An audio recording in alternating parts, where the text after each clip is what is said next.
Well, the most famous American Red Indian athlete was Jim Thorpe, who so cruelly had his Olympic medals taken away from him because he received money for playing in a baseball match. But there's one thing that they can't take away from the American Red Indian. That's his game of lacrosse.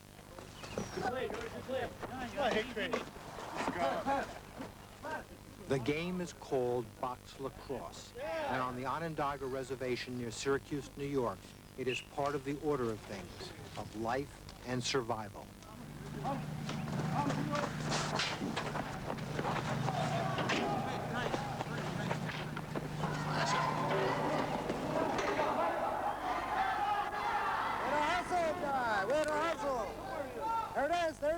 We like the contact, we like the rough and tough.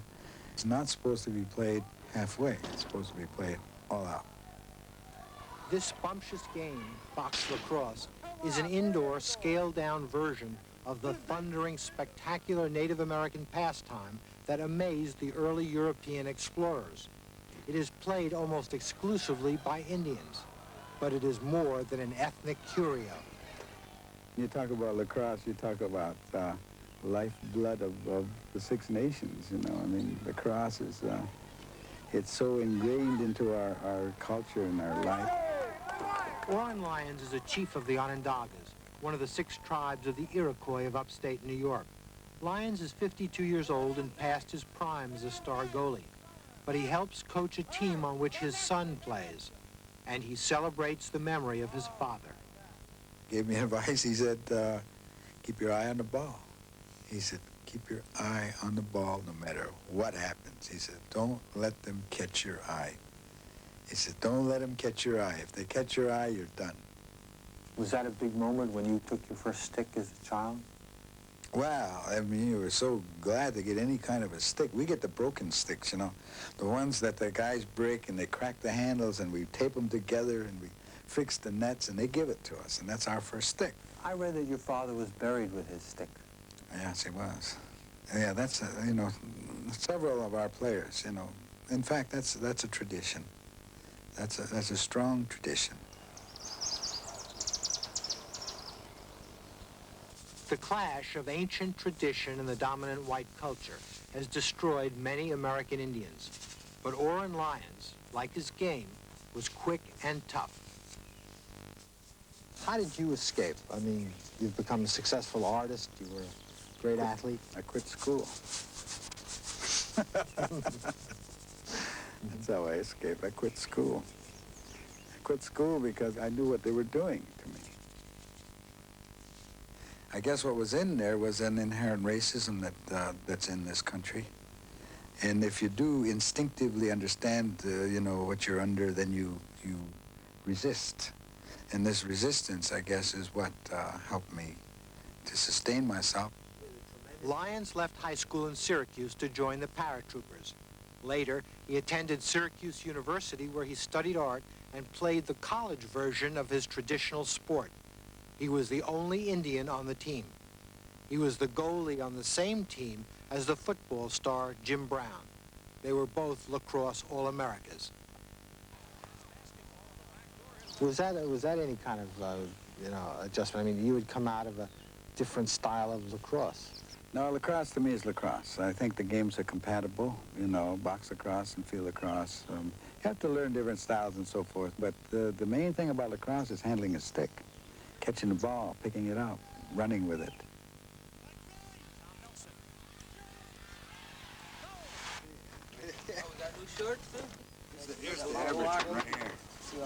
After 10 years in New York City as a greeting card designer, Lyons returned to the reservation. He is a chief now, a college professor, and activist in the international Indian movement. Every inch of this land is Indian country. Every inch of it. Yet if you open up a history book, you talk about the expansion of the West. You know, you talk about the Wild West. Well, the West didn't get wild till the white people got there. Then it got wild.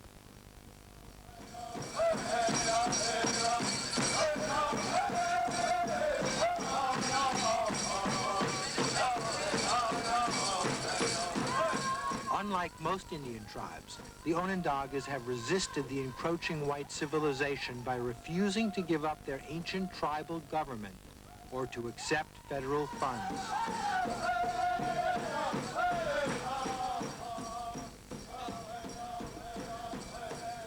The independence of the Onondagas made it possible for them to grant asylum for nearly 2 years to the fugitive Dennis Banks.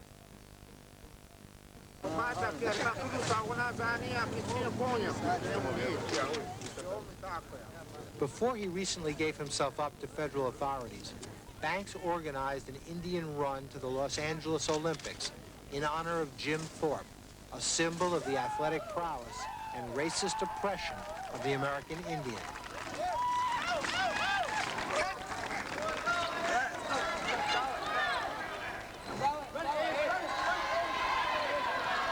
But the sporting soul of the Onondagas is the game whose Indian name means bump hips.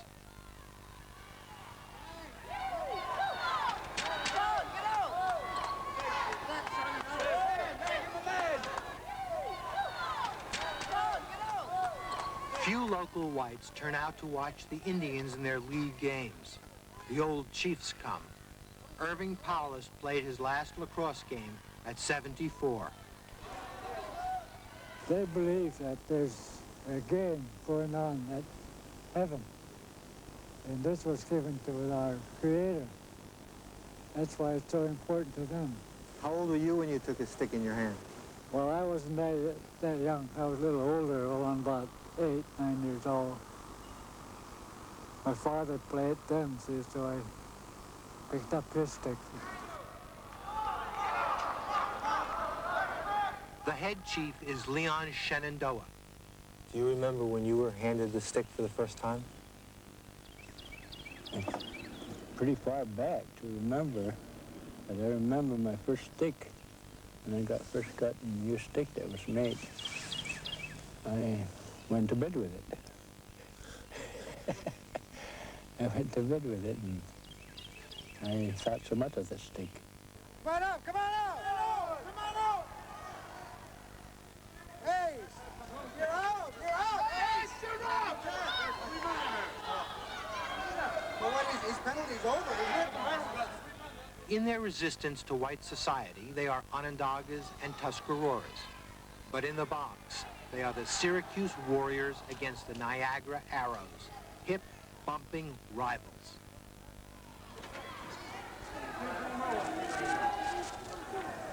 Oren Lyons' son Rex scored the game-winning goal.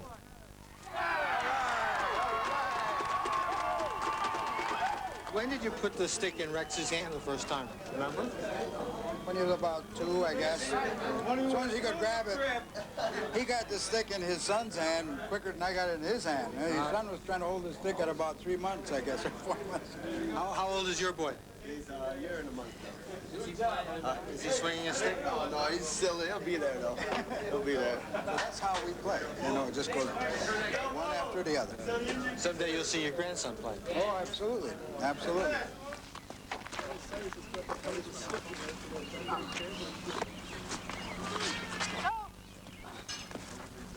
What's important about this game is that it continues to go on.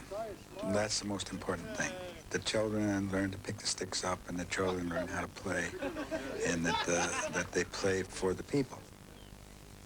It's important, ultimately, in continuing the spiritual aspect of that game that we use. So, of course, if you don't have lacrosse, then you don't have that particular support medicine.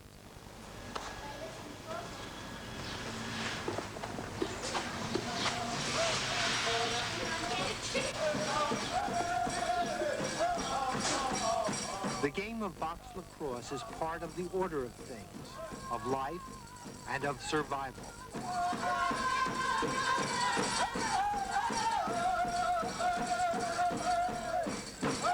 That's just inherent. It's just like the way things grow. It's when the wild onions come up, you know. It's time to get the onions out and make the soup. It's time to pick the leeks, and it's time to pick the cowslips, and it's time to pick the milkweeds and cook them. This is the season. This is the season for lacrosse, and you go and do it. Come on, let's play ball.